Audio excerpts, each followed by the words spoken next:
Hey everyone, and welcome back to another video. And in this video, I'm going to show you how to get your Govee TV Backlight 3 to play with music.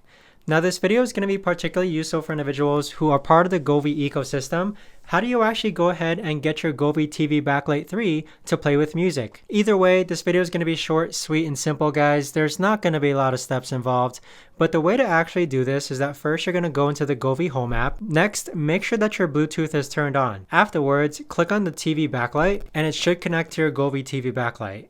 Once it's connected and turned on, you want to go ahead and scroll all the way down to where it says sound effects. So if we click on the tooltip for sound effects, you can see that when sound effect is switched on, lighting effects will not only react to the visuals of the content, but also to the rhythm and volume of the content's audio and music. You can choose whether to apply these effects to the strip, bars, or both.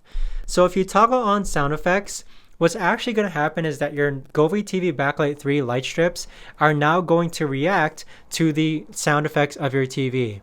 So you can see here you actually have a softness bar as well as far as how sharp you want the Govee TV Backlight strips to actually react to music or sound.